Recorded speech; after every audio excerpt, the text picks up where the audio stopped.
So, it's a new step for me. It's been on my heart as I've been learning through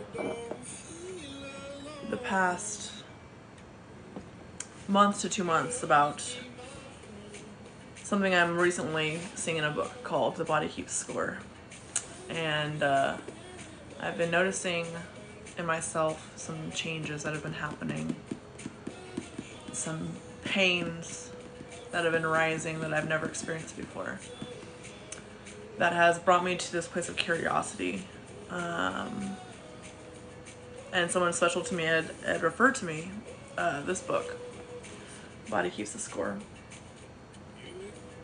And someone special to me had referred to me this book, Body Keeps the Score, and share this journey with each of you. So, as most books, especially self-help books of any form, revolutionary or not, there's a section in each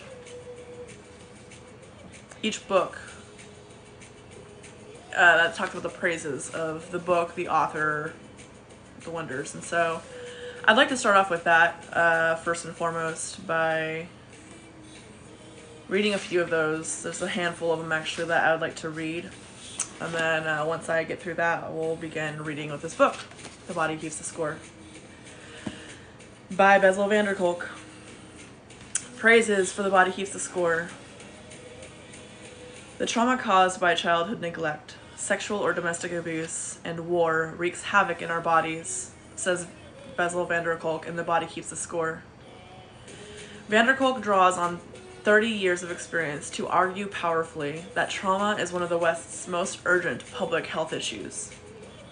Packed with science and human stories, the book is an intense read. The struggle and the resilience of his patients is very moving. By Shayoni Bhattacharya, the sea scientist. Another praise for The Body Keeps the Score. A wonderful new book that everyone involved with trauma ought to read and have available. Beautifully, compellingly, and sweepingly written, in its grand vision of integrating medical, psychological, and mixed or alternative approaches based on a careful reading of the client in a holistic mind-body view. There are very few practitioners who could not learn from this book and become more effective as well as inspired by reading and studying it. This is written by Henry Strick van Linschoten. The Library Journal says, comprehensive in scope, the valuable work offers hope for the millions of sufferers and their families seeking meaningful treatment and relief from the ongoing pain of trauma.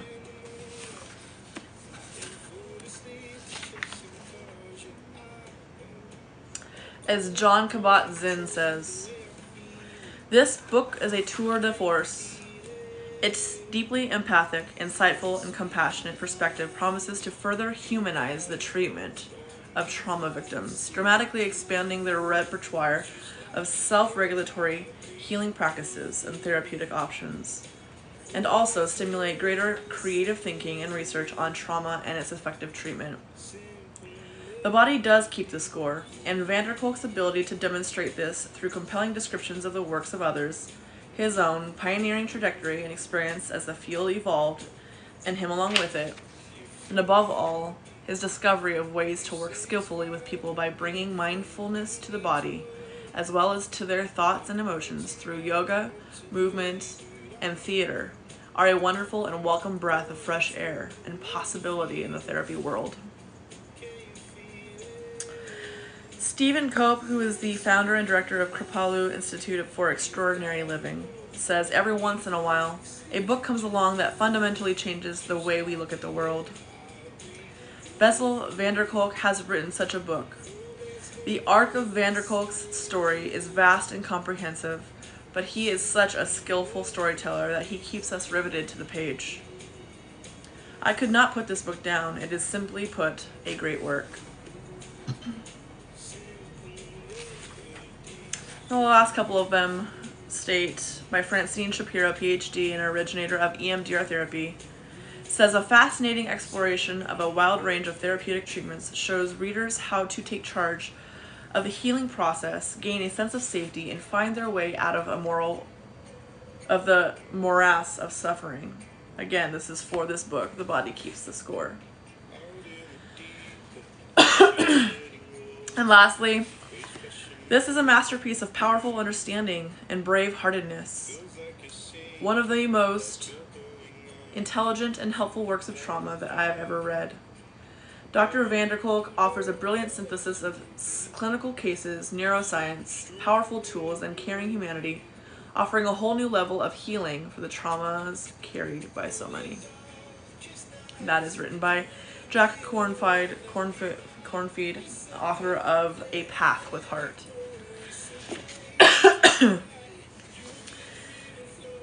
Those are just a handful. That's out of at least 7 pages worth of praises for this book. Again, The Body Keeps the Score by Bessel van Kolk.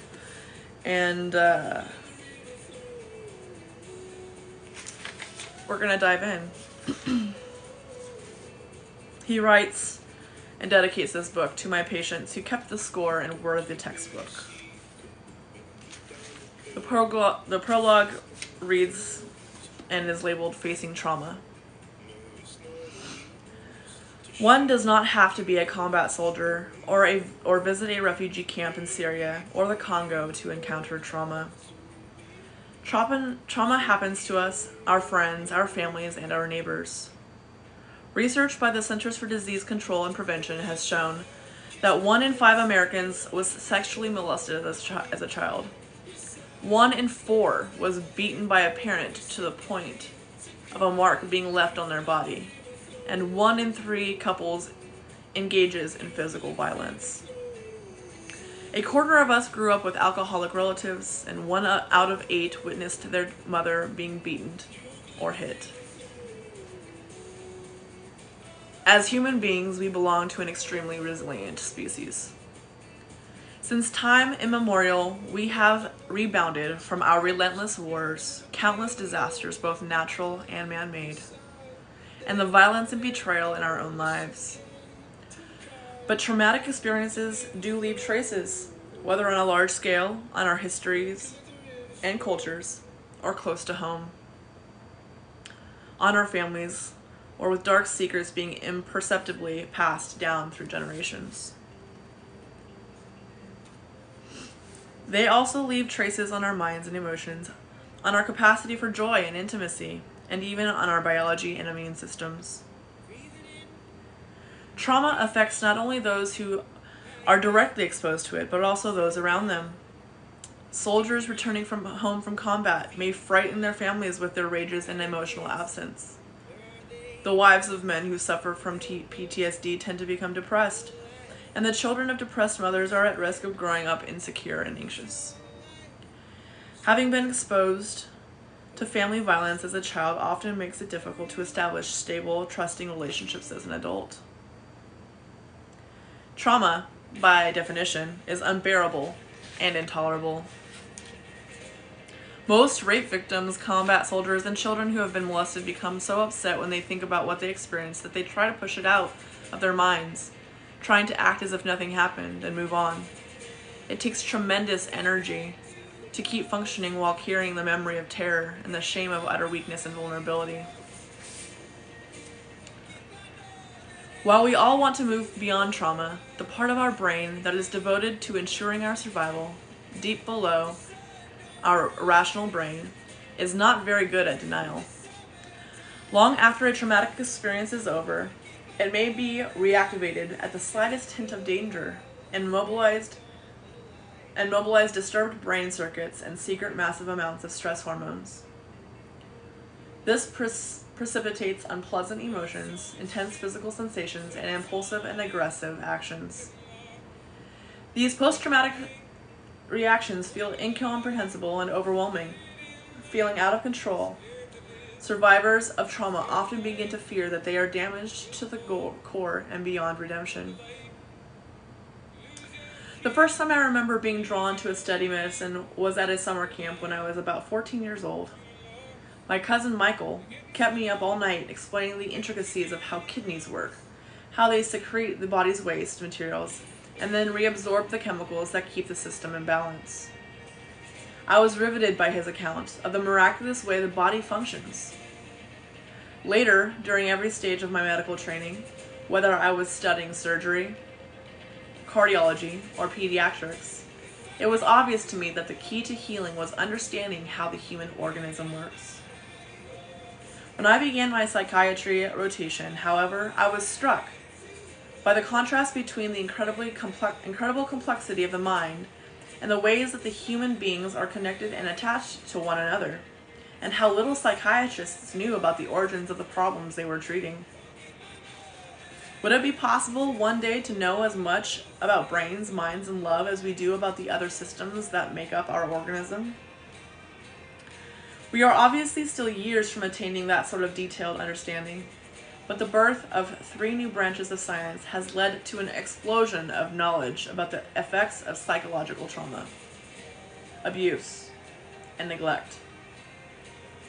Those new disciplines are neuroscience, the study of how the brain supports mental processes; developmental psychopathology, the study of the impact of adverse experiences on the development of the mind and brain; and interpersonal neurobiology, the study of how our behavior influences the emotions, biology, and mindsets of those around us.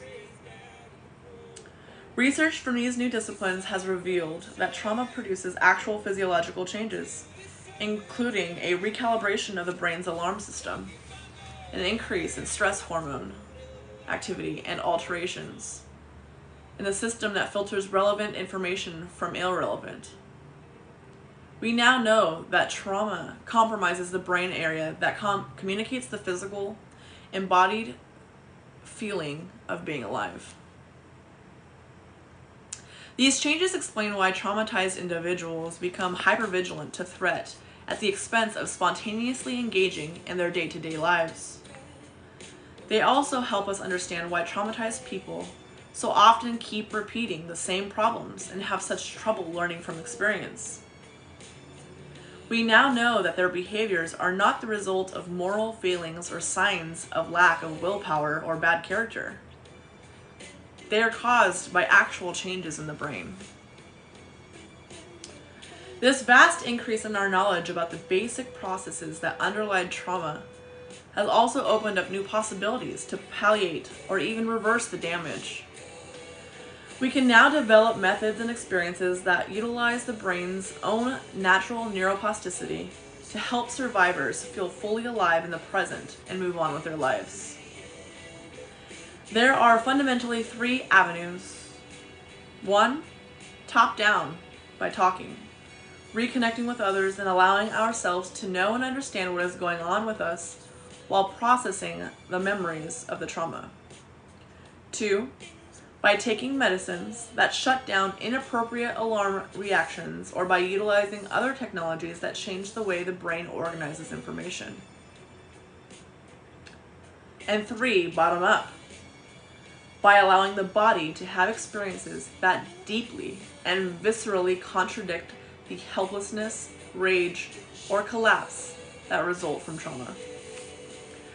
Which one of these is best for any particular survivor is an empirical question. Most people I have worked with require a combination. This has been my life's work. In this effort, I have been supported by my colleagues and students at the Trauma Center, which I found 30 years ago. Together, we have treated thousands of traumatized children and adults, victims of abuse, child abuse, natural disasters, wars, accidents, and human trafficking. People who have suffered assaults by intimates and strangers. We have a long tradition of discussing all our patients in great depth at weekly treatment team meetings and carefully tracking how well different forms of treatment work for particular individuals. Our principal mission has always been to take care of the children and adults who have come to us for treatment. But from the very beginning, we also have dedicated ourselves to conducting research to explore the effects of traumatic stress on different populations and to determine what treatments work for them. We have been supported by research grants from the National Institute of Mental Health, the National Center for Complementary and Alternative Medicine, the Centers for Disease Control, and a number of private foundations to study the efficacy of many different forms of treatment, from medications to talking, yoga, EMDR, theater, and neurofeedback. The challenge is, how can people gain control over residues of past trauma and return to being masters of their own ship? Talking, understanding, and human connections help, and drugs can dampen hyperactive alarm systems.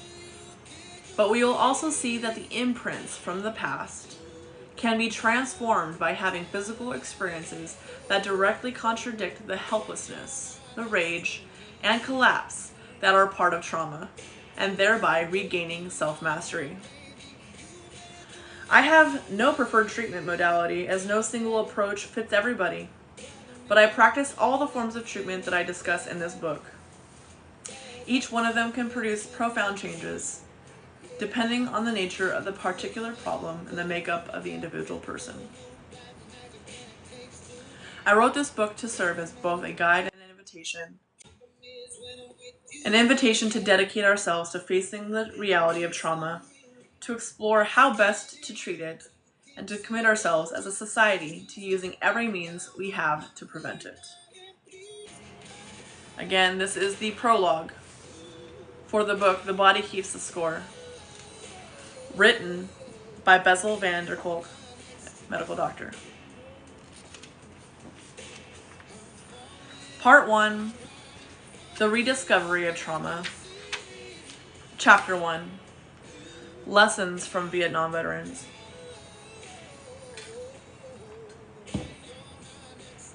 Khalid Hosseini, who wrote The Kite Runner, says, "I became what I am today at the age of 12 on a frigid, overcast day in the winter of 1975.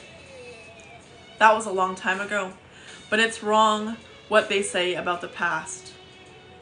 Looking back now, I realize I have been peeking into that deserted alley for the last 26 years." And Jessica Stern, who wrote Denial, a Memoir of Terror. "Some people's lives seem to flow in a narrative. Mine had many stops and starts. That's what trauma does. It interrupts the plot. It just happens, and then life goes on. No one prepares you for it."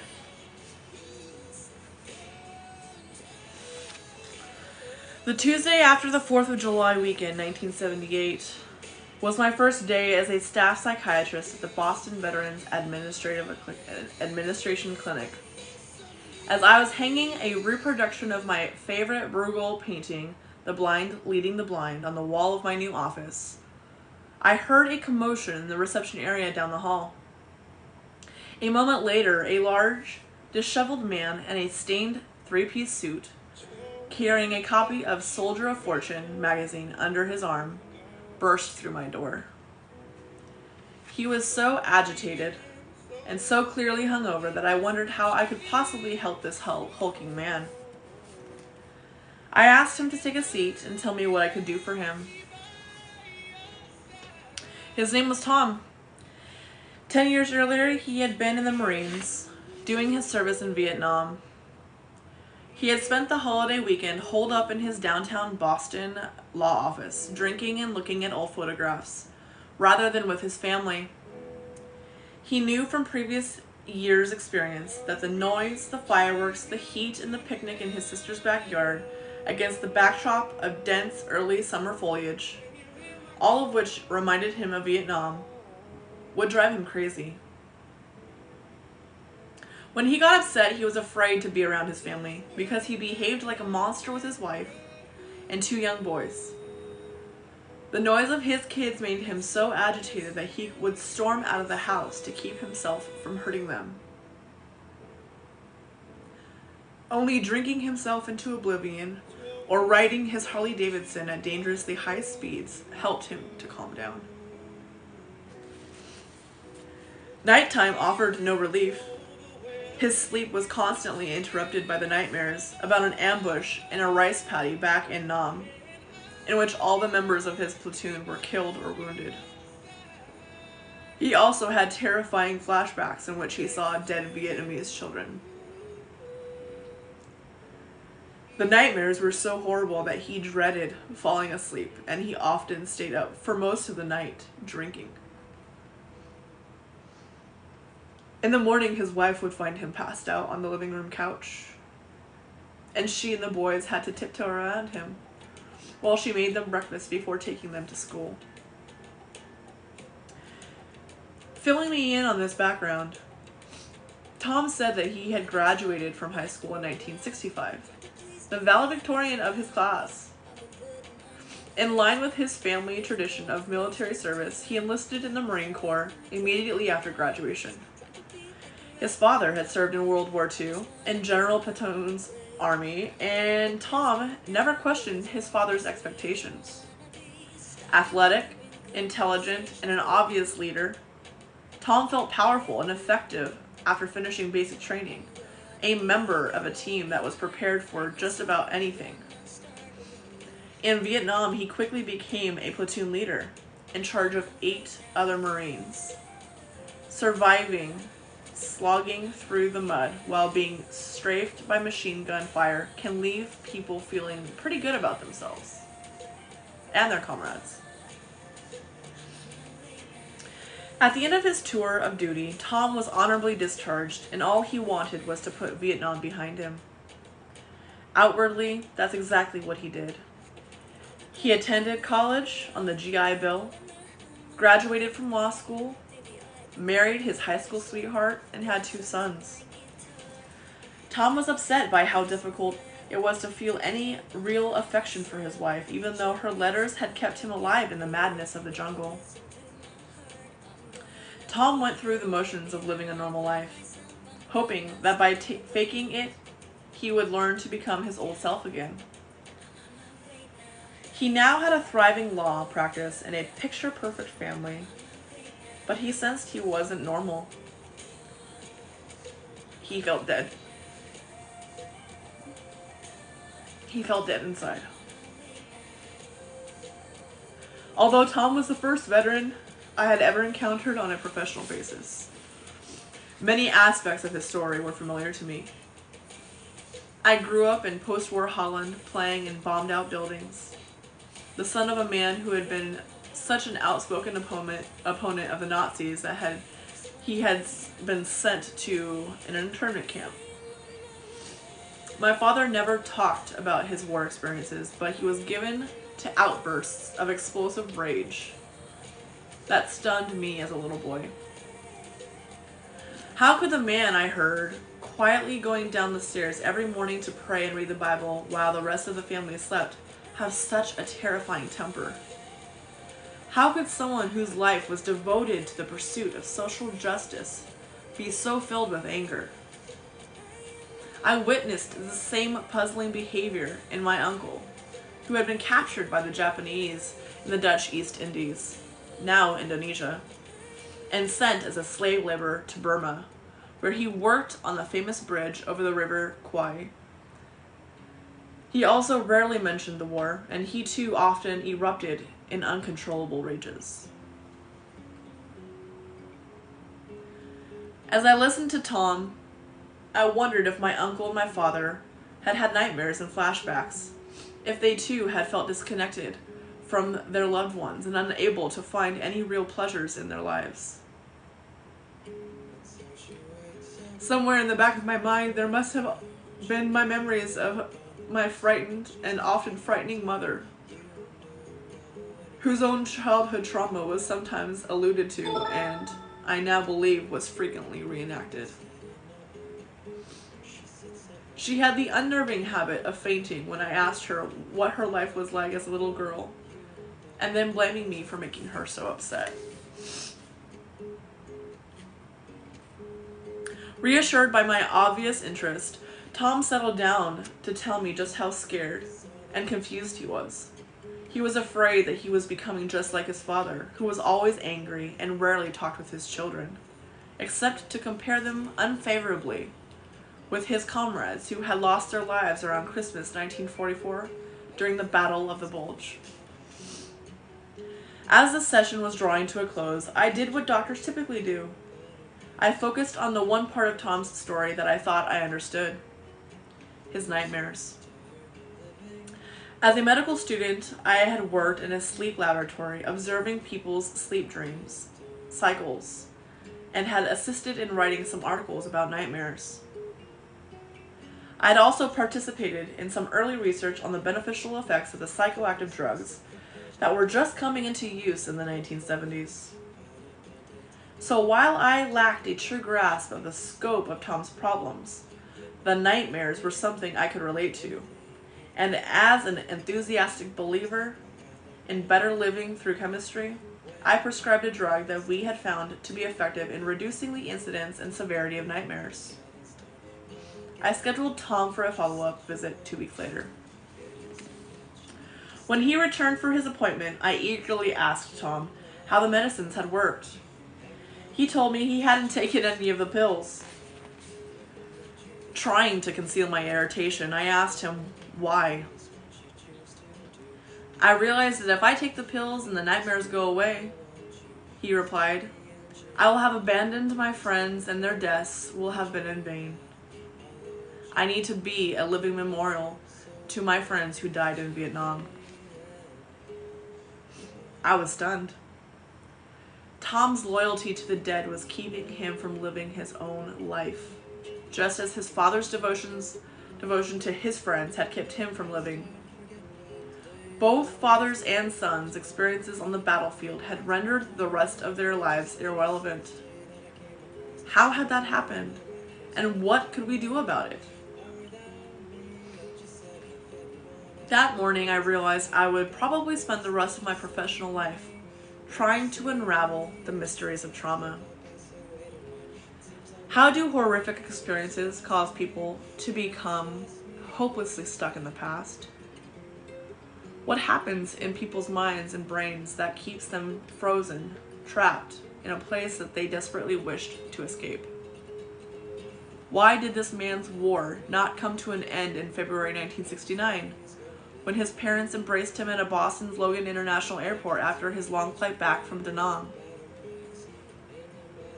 Tom's need to live out his life as a memorial to his comrades taught me that he was suffering from a condition much more complex than simply having bad memories or damaged brain chemistry, or altered fear circuits in the brain. Before the ambush in the rice paddy, Tom had been a devoted and loyal friend, someone who enjoyed life, with many interests and pleasures. And in one terrifying moment, trauma had transformed everything. During my time at the VA, I got to know many men who responded similarly. Faced with even minor frustrations, our veterans often flew instantly into extreme rages. The public areas of the clinic were pockmarked with the impacts of their fists on the drywall, and security was kept constantly busy protecting claims agents and impacts of their fists on the drywall. And security was kept constantly busy protecting claims agents and receptionists. I was perfectly confident that with proper care, my kids that Tom and his fellow veterans presented. I went down to the medical library to look for books on war neurosis, shell shock, battle fatigue, or any other term or diagnosis I could think of that might shed light on my patients. To my surprise, the library at the VA didn't have a single book about any of these conditions. 5 years after the last American soldier left Vietnam, the issue of wartime trauma was still not on anybody's agenda. Finally, in the Countway Library at Harvard Medical School, I discovered The Traumatic Neuroses of War, which had been published in 1941 by a psychiatrist named Abram Cardiner. It described Gardner's observations of World War I veterans and had been released in anticipation of the flood of shell-shocked soldiers expected to be casualties of World War II. Gardner reported the same phenomena I was seeing. After the war, his patients were overtaken by a sense of futility. They became withdrawn and detached, even if they had functioned well before. What Gardner called traumatic neuroses, today we call post-traumatic stress disorder, PTSD. Gardner noted that sufferers from traumatic neuroses develop a chronic vigilance for and sensitivity to threat. His summation especially caught my eye. The nucleus of the neurosis is a physioneurosis.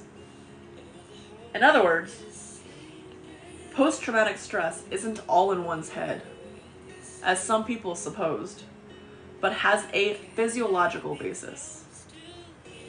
Gardner understood even then that the symptoms have their origin in the entire body's response to the original trauma. Gardner's description corroborated my own observations, which was reassuring, but it provided me with little guidance on how to help the veterans. The lack of literature on the topic was a handicap, but my great teacher, Elvin Semrad, had taught us to be skeptical about textbooks.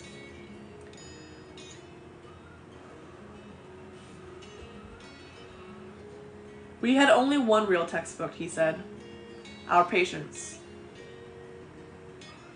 We should trust only what we could learn from them and from our own experience. This sounds so simple, but even as Semrad pushed us to rely upon self-knowledge, he also warned us how difficult that process really is, since human beings are experts in wishful thinking and obscuring the truth. I remember him saying the greatest sources of our suffering are the lies we tell ourselves. Working at the VA, I soon discovered how excruciating it can be to face reality. This was true both for my patients and for myself. We don't really want to know what soldiers go through in combat. We do not really want to know how many children are being molested and abused in our own society, or how many couples, almost a third as it turns out, engage in violence at some point during their relationship. We want to think of families as safe havens in a heartless world, and of our own country as a populated by enlightened, civilized people. We prefer to believe that cruelty occurs only in faraway places like Darfur or the Congo. It is hard enough for observers to bear witness to pain. Is it any wonder then that the traumatized individuals themselves cannot tolerate remembering it, and that they often resort to using drugs, alcohol, or self-mutilation to block out their unbearable knowledge? Tom and his fellow veterans became my first teachers in my quest to understand how lives are shattered by overwhelming experiences, and in figuring out how to enable them to feel fully alive again. Trauma and the loss of self. The first study I did at the VA started with systematically asking veterans what had happened to them in Vietnam. I wanted to know what had pushed them over the brink, and why some had broken down as a result of their experience while others had been able to go on with their lives. Most of the men I interviewed had gone to war feeling well prepared, drawn close by the rigors of basic training and the shared danger. They exchanged pictures of their families and girlfriends, they put up with one another's flaws, and they were prepared to risk their lives for their friends. Most of them confided their dark secrets to a buddy, and some went so far as to share each other's shirts and socks. Many of the men had friendships similar to Tom's with Alex. Tom met Alex, an Italian guy from Malden, Massachusetts, on his first day in country, and they instantly became close friends. They drove their Jeep together, listened to the same music, and read each other's letters from home. They got drunk together, and chased the same Vietnamese bar girls. After about 3 months in country, Tom led his squad on a foot patrol through a rice paddy just before sunset. Suddenly, a hail of gunfire spurted from the green wall of the surrounding jungle, hitting the men around him by one. Tom told me how he had looked on in helpless horror as all the members of his platoon were killed or wounded in a matter of seconds. He would never get one image out of his mind. The back of Alex's head as he lay face down in the rice paddy, his feet in the air. Tom wept as he recalled. He was the only real friend I ever had. Afterward at night, Tom continued to hear the screams of his men and to see their bodies falling into the water. Any sounds, smells, or images that reminded him of the ambush, like the popping of firecrackers on the 4th of July, made him feel just as paralyzed, terrified, and enraged as he had the day the helicopter evacuated him from the rice paddy. Maybe even worse for Tom than the recurrent flashbacks of the ambush was the memory of what happened afterward. I could easily imagine how Tom's rage about his friend's death had led to the calamity that followed. It took him months of dealing with his paralyzing shame before he could tell me about it. Since time immemorial, veterans like Achilles in Homer's Iliad had responded to the death of their comrades with unspeakable acts of revenge. The day after the ambush, Tom went into a frenzy to a neighboring village, killing children, shooting an innocent farmer, and raping a Vietnamese woman.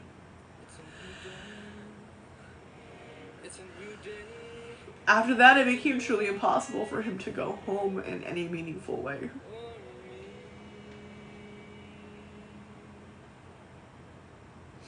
How can you face your sweetheart and tell her that you brutally raped a woman just like her, or watch your son take his first step when you are reminded of the child you murdered?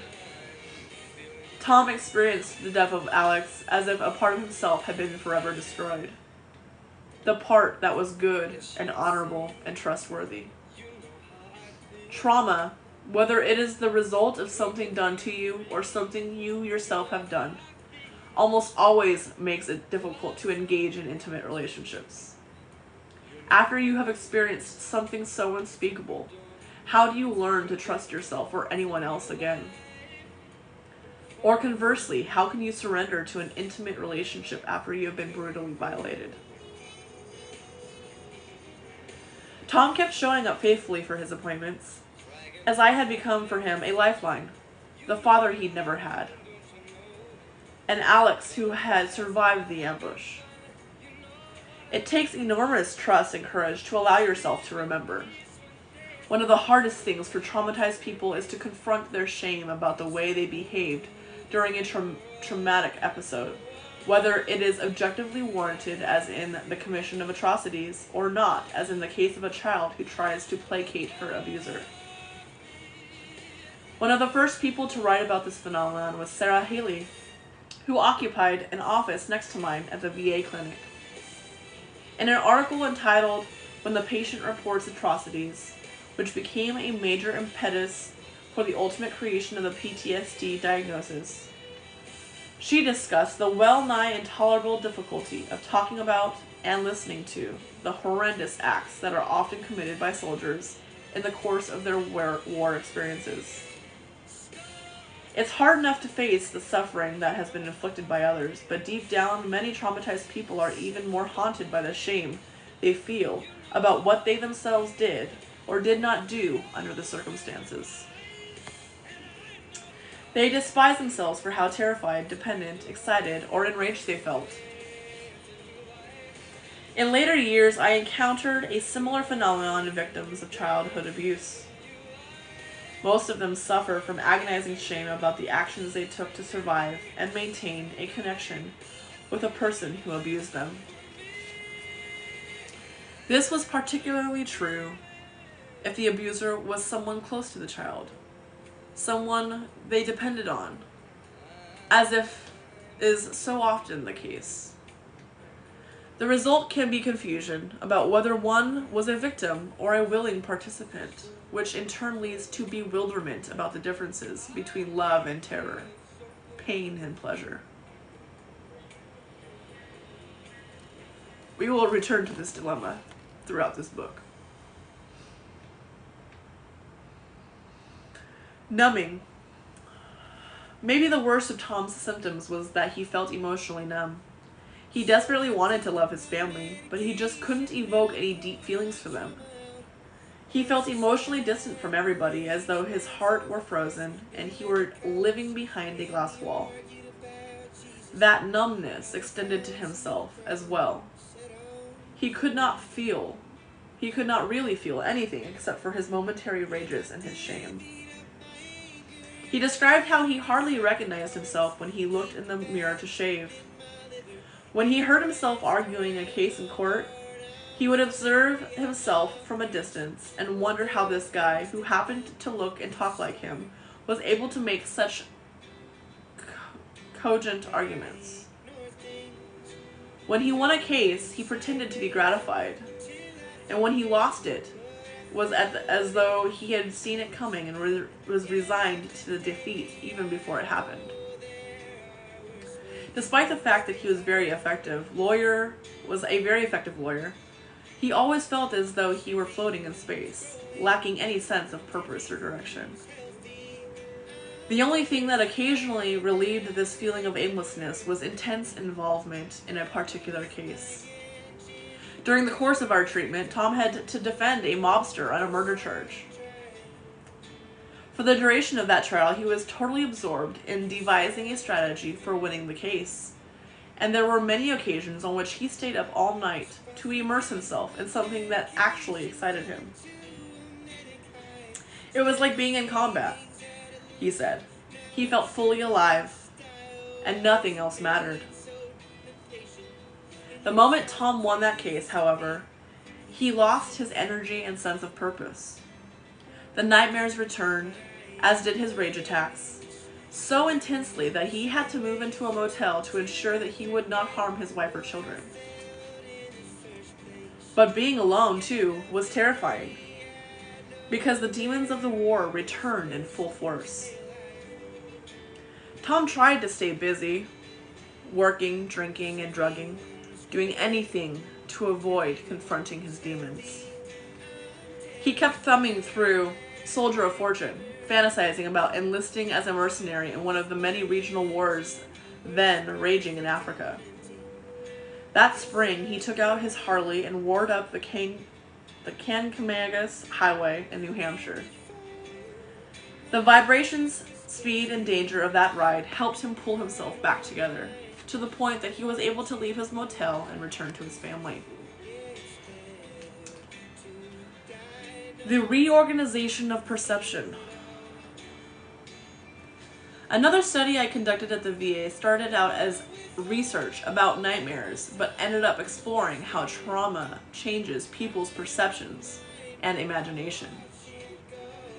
Bill, a former medic who had seen heavy action in Vietnam a decade earlier, was the first person enrolled in my nightmare study. After his discharge, he had enrolled at a theological seminary and had been assigned to his first parish in a congregational church in a Boston suburb. He was doing fine until he and his wife had their first child. Soon after the baby's birth, his wife, a nurse, had gone back to work while he remained at home, working on his weekly sermon and the other parish duties and taking care of their newborn. On the very first day he was left alone with the baby, it began to cry, and he found himself suddenly flooded with unbearable images of dying children in Vietnam.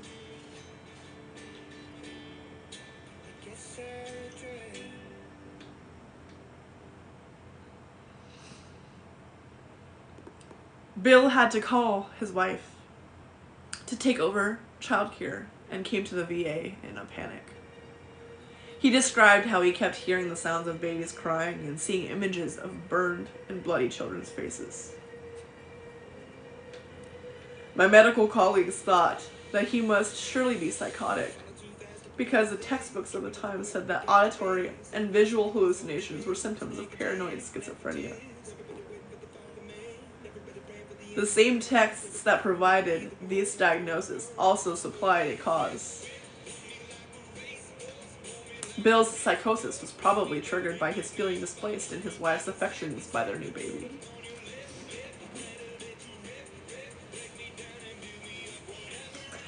As I arrived at the intake office that day, I saw Bill surrounded by worried doctors who were preparing to inject him with a powerful antipsychotic drug and ship him off to a locked ward. They described his symptoms and asked my opinion.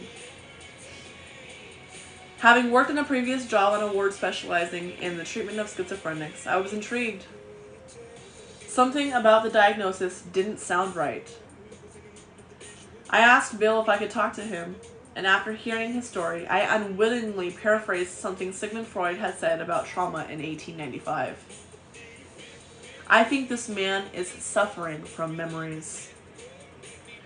I told Bill that I would try to help him, and after offering him some medications to control his panic, asked if he would be willing to come back a few days later to participate in my nightmare study. He agreed. As part of that study, we gave our participants a Rorschach test.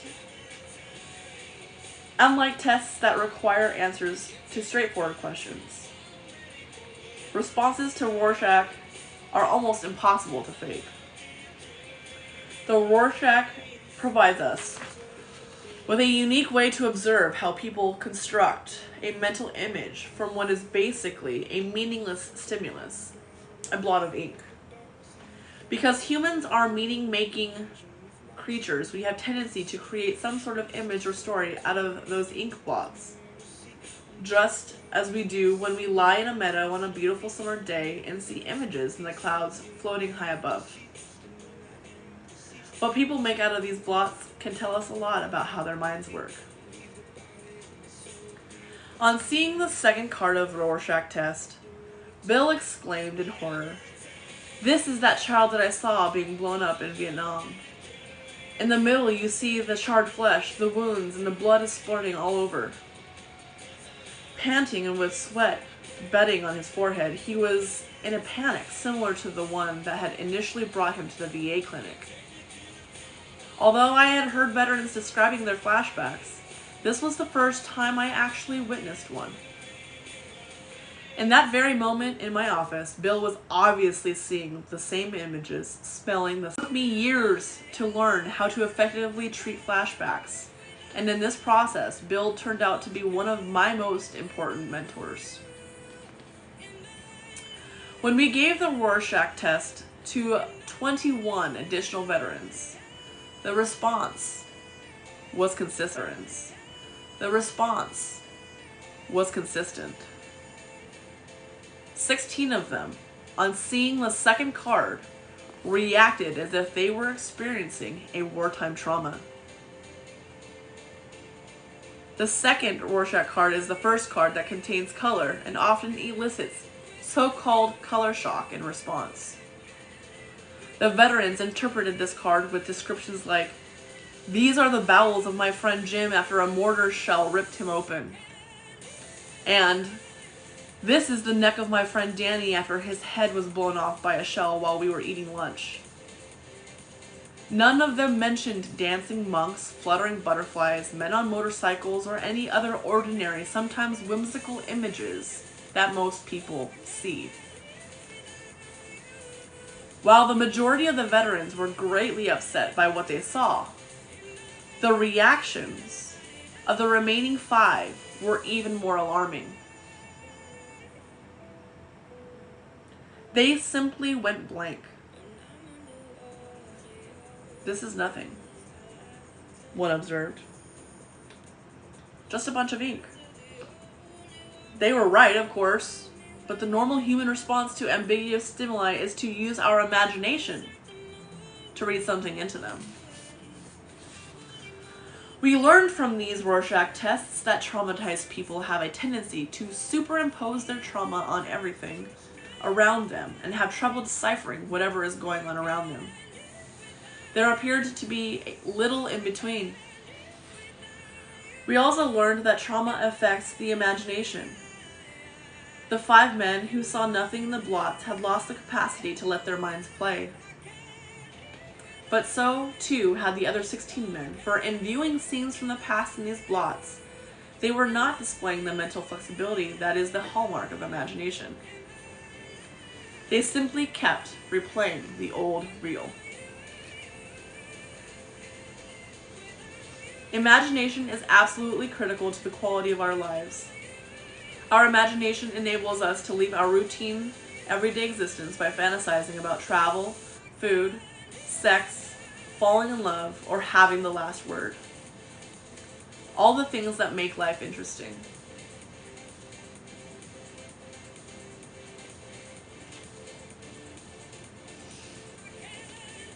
Imagination gives us the opportunity to envision new possibilities.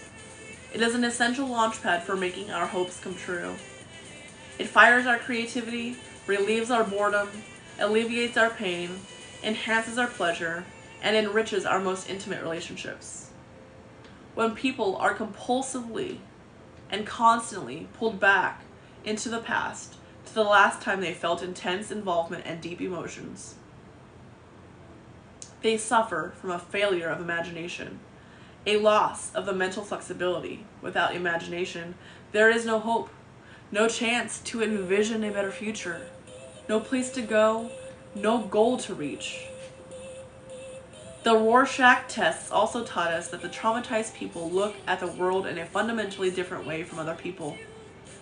For most of us, a man coming down the street is just someone taking a walk. A rape victim, however, may see a person who is about to molest her and go into a panic.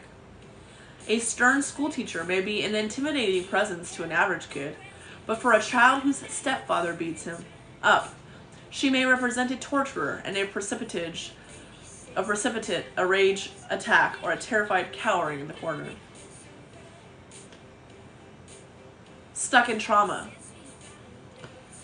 Our clinic was inundated with veterans seeking psychiatric help.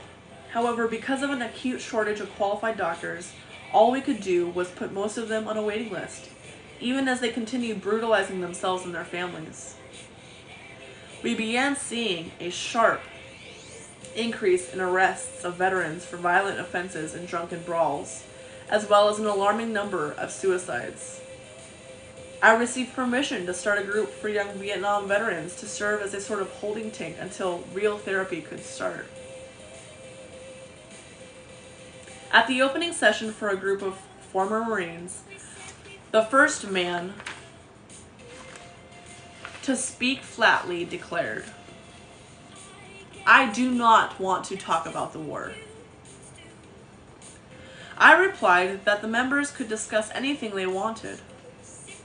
After half an hour of excruciating silence, one veteran finally started to talk about his helicopter crash.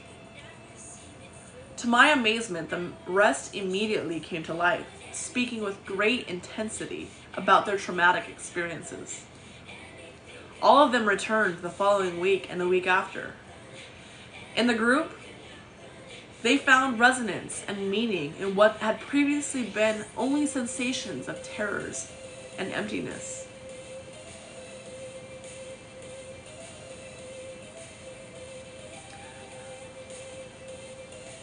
They felt a renewed sense of the comradeship that had been so vital to their war experience. They insisted that I had to be part of their newfound unit and gave me a Marine captain's uniform for my birthday. In retrospect, that gesture revealed part of the problem. You were either in or out. You either belonged to the unit or you were nobody. After trauma, the world becomes sharply divided between those who know and those who don't. People who have not shared the traumatic experience cannot be trusted because they can't understand it. Sadly, This often includes spouses, children, and co-workers. Later, I led another group, this time for veterans of Patton's Army, men now well into their 70s, all old enough to be my father. We met on Monday mornings at 8 o'clock. In Boston, winter snowstorms occasionally paralyze the public transit system, but to my amazement, all of them showed up, even during blizzards, some of them trudging several miles through the snow to reach the VA clinic. For Christmas, they gave me a 1940 GI issue wristwatch. As had been the case with my group of Marines, I could not be their doctor unless they made me one of them. Moving as these experiences were, the limits of the group therapy became clear when I urged the men to talk about the issues they confronted in their daily lives. Their relationships with their wives, children, girlfriends, and family, dealing with their bosses and finding satisfaction in their work, their heavy use of alcohol. Their typical response was to balk and resist and instead recount yet again how they had plunged a dagger through the heart of a German soldier in the Hurtgen forest, or how their helicopter had been shot down in the jungles of Vietnam. Whether the trauma had occurred 10 years in the past or more than 40, my patients could not bridge the gap between their wartime experiences and their current lives. Somehow the very event that caused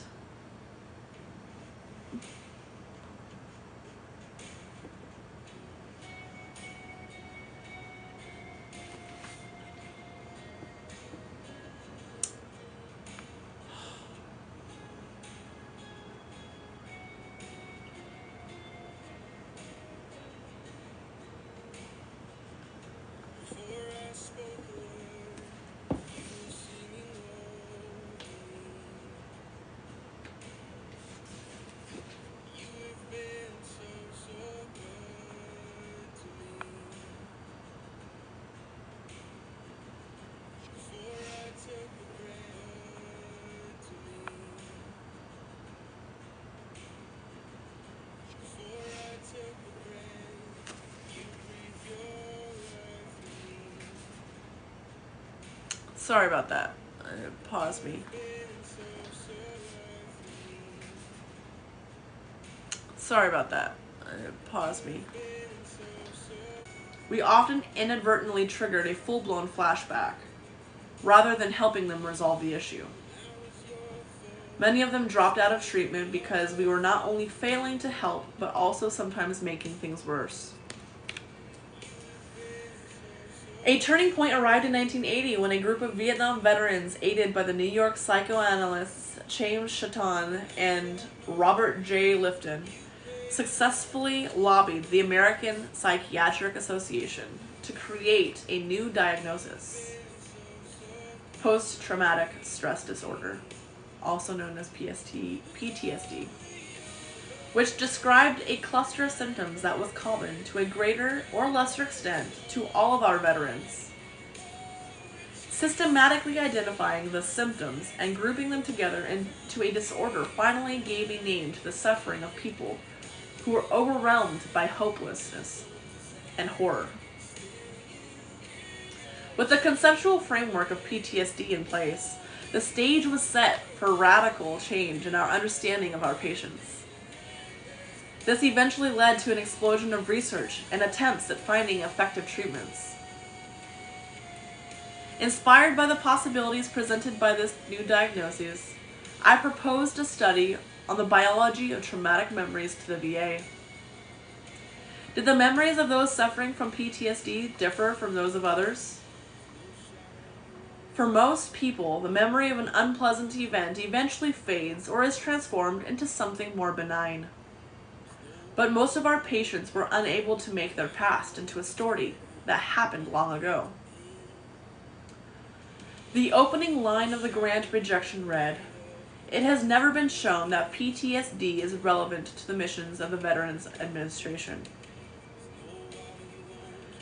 Since then, of course, the mission of the VA has become organized around the diagnosis of PTSD and brain injury, and considerable resources are dedicated to applying evidence-based treatments to traumatized war veterans.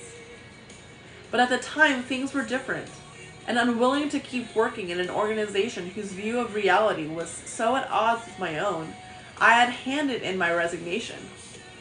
In 1982, I took a position at the Massachusetts Mental Health Center, the Harvard teaching hospital where I had trained to become a psychiatrist.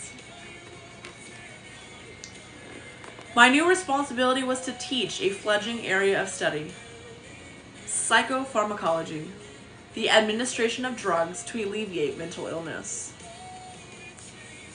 In my new job, I was confronted on an almost daily basis with issues I thought I had left behind at the VA. My experience with combat veterans had so sensitized me to the impact of trauma that I now listened with a very different ear when depressed and anxious patients told me stories of molestation and family violence. I was particularly struck by how many female patients spoke of being sexually abused as children. This was puzzling, as the standard textbook of psychiatry at the time stated that incest was extremely rare in the United States, occurring about once in every 1,000,000 women. Given that there were then only about 100 million living in the United States, I wondered how 47, almost half of them, had found their way to my office in the basement of the hospital. Furthermore, the textbook said there is little agreement about the role of father-daughter incest as a source of serious subsequent psychopathology. My patients with incest histories were hardly free of subsequent psychopathology. They were profoundly depressed, confused, and often engaged in bizarrely self-harmful behaviors,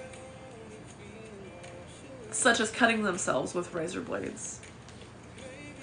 The textbook went on to practically endorse incest, explaining that such incestuous activity diminishes the subject's chance of psychosis and allows for a better adjustment to the external world. In fact, as it turned out, incest had devastating effects on women's well-being. In many ways, these patients were not so different from the veterans I had just left behind at the VA. They also had nightmares and flashbacks. They also alternated between occasional bouts of explosive rage and long periods of being emotionally shut down. Most of them had great difficulty getting along with other people and had trouble maintaining meaningful relationships. As we now know, war is not the only calamity that leaves humans' lives in ruins. While about a quarter of the soldiers who serve in war zones are expected to develop serious post-traumatic problems, the majority of Americans experience a violent crime at some time during their lives, and more accurate reporting has revealed that 12 million women in the United States have been victims of rape. More than half of all rapes occur in girls below age 15. For many people, the war begins at home. Each year, about 3 million children in the United States are reported as victims of child abuse and neglect. 1 million of these cases are serious and credible enough to force local child protective services or the courts to take action. In other words, for every soldier who serves in a war zone abroad, there are... Right, I'm going to read that again. In other words, for every soldier who serves in a war zone abroad, there are 10 children who are endangered in their own homes. This is particularly tragic, since it is very difficult for growing children to recover from the source of terror and pain when the source of terror and pain is not enemy combatants but their own caretakers. A new understanding. In the 3 decades since I met Tom, we have learned an enormous amount, not only about the impact and manifestations of trauma, but also about ways to help traumatized people find their way back. Since the early 1990s, brain imaging tools have started to show us what actually happens inside the brains of traumatized people. This has proven essential to understanding the damage inflicted by trauma and has guided us to formulate entirely new avenues of repair. We have also begun to understand how overwhelming experiences affect our innermost sensations and our relationship to our physical reality, the core of who we are. We have learned that trauma is not just an event that took place sometime in the past. It is also the imprint left by that experience on mind, brain, and body. This imprint has ongoing consequences for how the human organism manages to survive in the present. Trauma results in a fundamental reorganization of the way mind and brain manage perceptions. It changes not only how we think and what we think about, but also our very capacity to think. We have discovered that helping victims of trauma find the words to describe what has happened to them is profoundly meaningful, but usually is not enough. The act of telling the story doesn't necessarily alter the automatic physical and hormonal responses of bodies that remain hypervigilant, prepared to be assaulted or violated at any time. For real change to take place, the body needs to learn that the danger has passed and to live in the reality of the present. Our search to understand trauma has led us to think differently, not only about the structure of the mind, but also about the processes by which it heals.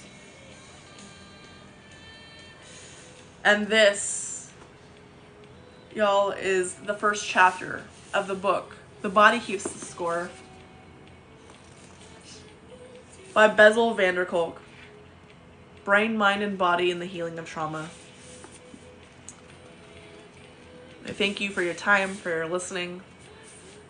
For those of you who have this book, who do not have this book and are interested, there are a variety of ways that you can go ahead and purchase this. Amazon, Walmart, Target, any bookstore, honestly, has this book. Barnes & Noble. And I would encourage you to read it if you have Barnes & Noble. And I would encourage you